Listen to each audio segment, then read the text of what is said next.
اگلا سوال کراچی سے امبرین یہ کرتی ہیں کہ کہتے ہیں کہ چھپکلی کو مارنے کے بعد غسل کرنا ضروری ہوتا ہے، اس کی حقیقت کیا ہے؟ نہیں، اس کی کوئی حقیقت نہیں ہے، چھپکلی کو مارنے کے بعد غسل کی کوئی ضرورت نہیں ہے۔ جی بہت شکریہ۔ کشمیر سے فیصل یونس پوچھ رہے ہیں کہ گھر میں جو مچھلیاں رکھی جاتی ہیں کیا ان کا پانی ناپاک ہوتا ہے؟ نہیں، جو جانور پانی کے اندر ہی رہتے ہیں تو ان کی وجہ سے، ان کی بیٹوں کی وجہ سے پانی ناپاک نہیں ہوتا۔ جو پانی کے اندر ہی رہنے والے جانور ہیں، تو جب تک باہر سے کوئی گندگی پانی میں ناپاکی نہیں جائے گی، پانی کو پاک ہی سمجھا جائے گا۔ جی جی۔ حافظ عابد یہ پوچھ رہے ہیں کہ کیا مردوں کے لیے بال رنگنا صحیح ہے؟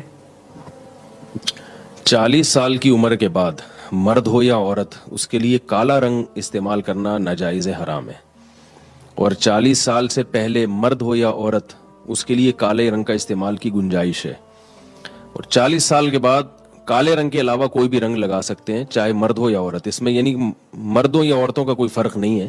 40 سال کے بعد آپ بلیک کلر کے علاوہ کوئی بھی کلر لگا سکتے ہیں۔ جی اگلا سوال یہ ہے کہ ہم آئی بروز نہیں بنواتی کیونکہ اس سے منع کیا گیا ہے، البتہ ہم تھوڑی خوبصورتی کے لیے زائد بالوں پر بلیچ کر لیتے ہیں، کیا ایسا کرنا صحیح ہے؟ انہوں نے یہ کہا ہے کہ بلیچ کر لیتے ہیں، تو بلیچ کرنے سے کیا ان کا کلر چینج ہو جاتا ہے؟ اگر وہ وائٹ ہو جاتے ہیں، کلر ان کا ایسا ہو رہا ہے کہ وہ نظر ہی نہیں آتے دیکھنے میں، تو میں نے تو تلاش کیا، مجھے کہیں اس کا جزیہ نہیں ملا، لیکن یہ پھر بالوں کو کلر کرنے میں آئے گا، تو بالوں کو بلیک کلر کے علاوہ آپ کر سکتے ہیں، لیکن اگر اس سے مقصد یہ ہے کہ بلیچ کرنے سے وہ بال اس جگہ سے غائب ہو جاتے ہیں، تو وہ پھر وہ اسی بال توڑنے کے حکم میں ہی ہے، وہ بھی ناجائز ہے۔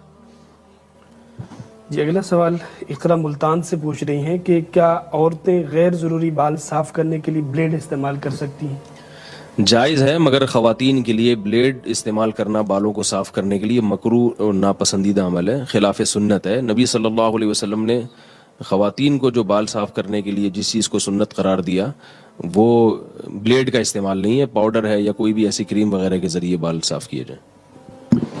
جی اگلا سوال اٹک سے عبداللہ پوچھ رہے ہیں کہ جوائنٹ فیملی سسٹم میں شرعی پردے کی تفصیل بتا دیں، یعنی چہرہ، آواز اور کپڑوں وغیرہ کا پردہ کس حد تک ہوگا؟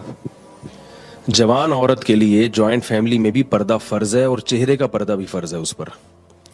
البتہ کپڑوں کا پردہ کرنا بہت مشکل ہے، جوائنٹ فیملی میں اگر سب اکٹھے رہتے ہیں تو کپڑے کا پردہ فرض نہیں ہے ایسی صورت میں، اگر مشکلات پیش آ رہی ہیں۔ رہا یہ مسئلہ کہ یہ جو بعض دفعہ ایسے ہوتا ہے کہ جوائنٹ فیملی میں کوئی خاتون پردہ کرتی ہیں تو بالکل کمرے میں بند ہو جاتی ہیں، اور وہ کہتی ہیں کہ آواز کا بھی پردہ ہے، جس کی وجہ سے جو گھر کے اجتماعی نظم میں پھر بہت زیادہ یعنی مشکلات پیش آتی ہیں، کھانا پکانا، یا ظاہر ہے جب سب مل کے رہتے ہیں تو سب کو ایک دوسرے کی خدمت کرنی پڑتی ہے، تو وہاں یہ گنجائش ہے، فقہا نے یہ گنجائش دی ہے کہ اگر کوئی بات کرنا چاہے تو بات بھی کر سکتی ہے دیور سے پردے کے پیچھے، اور اگر سب اکٹھے بیٹھ کے کھانا کھا رہے ہیں، جیسے ایک ہی میز پہ یا ایک ہی دسترخوان پہ سب کا کھانا کھانے کا معمول ہے، جیسے کہ والدین کی خواہش ہوتی ہے کہ سب بیٹے اور بہویں ایک ہی جگہ بیٹھیں، تو اس کی بھی گنجائش ہے کہ یعنی جو خاتون پردہ کر رہی ہیں تو وہ اسی رو میں بیٹھیں جس رو میں دیور بیٹھا ہوا ہے، درمیان میں فاصلہ ہونا چاہیے، ساتھ بیٹھنا تو جائز نہیں، تاکہ دیور کی نظر چہرے پہ نہ پڑے، اور دیور کو بھی چاہیے کہ احتیاط کرے۔ تو اس طرح سے یعنی اگر گھروں میں یعنی چھوٹا گھر ہے یا بڑی فیملی ہے، یعنی بالکل ہی اپنے آپ کو چھپانا بہت مشکل ہو رہا ہے، تو اس طرح سے یعنی پردہ کیا جا سکتا ہے۔ یعنی خلاصہ یہ نکلا کہ ایسے نہ بیٹھا جائے بالکل آمنے سامنے کہ دیور کی نظر بھابھی پہ پڑ رہی ہے، یہ بالکل جائز نہیں ہے، اور بے تکلف نہ ہوا جائے، جیسے بعض خاندانوں میں دستور ہے دیور بھی جوان ہے، بھابھی بھی جوان ہے، اور خوب کہہ کے سامنے بیٹھ کے لگا رہے ہیں، یہ بالکل غلط ہے۔ تو کوئی ضرورت کی بات ہو تو کی جا سکتی ہے، سفر سے واپس آئیں تو سلام بھی کیا جا سکتا ہے، خیریت بھی ایک دوسرے کی پوچھی جا سکتی ہے، اور اکٹھے بیٹھ کے یعنی ایک ہی دسترخوان پہ کھانے کی بھی گنجائش ہے، لیکن میں نے بتایا کہ آمنے سامنے نہ ہو، تو جن سے پردہ ہے وہ نامحرم تھوڑا سا فاصلے پر ہوں، اور یعنی بالکل چہرے پہ نظر نہ پڑے، ایسی یعنی ترتیب سے بیٹھا جائے، تو یہ انشاءاللہ اس میں گنجائش ہے۔ اور امام یوسف رحمہ اللہ تعالیٰ کے نزدیک اس کی بھی گنجائش ہے کہ خواتین جو آٹا وغیرہ گوندنے کے لیے، برتن دھونے کے لیے اپنی کلائیاں کھول لیتی ہیں، تو اس پہ اگر کبھی نظر پڑ جائے تو وہ بھی انشاءاللہ معاف ہے، کیونکہ خواتین کو یہ ضرورت ہے کہ اپنی آستینیں اوپر کرنی پڑتی ہیں، کلائیاں کھولنی پڑتی ہیں کھانا پکانے کے لیے، برتن دھونے کے لیے، تو جوائنٹ فیملی میں رہتے ہوئے اس کی بھی گنجائش ہے کہ ضرورت سے اگر وہ اپنی کلائیاں کھول لیتی ہیں تو اس گنجائش پر بھی عمل کیا جا سکتا ہے. جی بہت شکریہ. اگلا سوال ڈیرہ غازی خان سے محمد طاہر کا ہے. وہ پوچھ رہے ہیں کہ رسم و رواج کی اسلام میں کیا حیثیت ہے, وضاحت فرما دیں. ان کے سوال بہت ہی مبہم ہے کہ رسم و رواج کچھ تو ایسی ہیں جو سنت نہیں ہے لیکن اس کو لوگ دین سمجھتے ہیں, تو اس کو پر تو بدعت کا گناہ ہوگا. کچھ رسم و رواج ایسی ہیں کہ جن سے یعنی جیسے نکاح کی رسومات ہیں یا میت کی رسومات ہیں, اس کو لوگ دین تو نہیں سمجھتے لیکن وہ ایسی رسومات ہیں کہ ان کی وجہ سے مرنا بھی مشکل ہو گیا اور شادی بیاہ بھی مشکل ہو گئی. یعنی ہم نہ, اور بچوں کی پیدائش کے موقع پہ جو رسومات ہوتی ہیں, یعنی پیدائش بھی مشکل, پھر شادی بھی مشکل اور مرنا بھی مشکل. تو آج کل خرچے کے بغیر لوگ کوئی کام نہیں کر رہے. تو ایسی رسومات جس کی وجہ سے لوگ کسی بھی مشکلات میں پڑ رہے ہوں, تو وقتی طور پہ مزہ تو بہت آتا ہے ان رسومات میں, یعنی جیسے ہو رہا ہے ہمارے معاشرے میں بہت ساری رسومات ہیں, مزہ تو بہت آتا ہے لیکن اس کا معاشرے پہ منفی اثر پڑ رہا ہوتا ہے, لوگ تنگ آ رہے ہوتے ہیں. تو ان رسومات کو وہ بھی ناجائز ہوں گی, ان پہ بھی گناہ ملے گا, کیونکہ شریعت کبھی بھی ایسی کوئی وقتی انٹرٹینمنٹ کو پسند نہیں کرتی جس کی وجہ سے معاشرے پہ منفی اثرات پڑ رہے ہیں. اور اگر اس کے علاوہ کوئی ایسی رسم ہے جس سے نہ کوئی نقصان ہو رہا ہے اور نہ لوگ اس کو سنت سمجھ رہے ہیں, تو وہ اصل ہر چیز میں اباحت ہے, وہ جائز ہے, اس میں پھر کوئی گناہ نہیں ہے.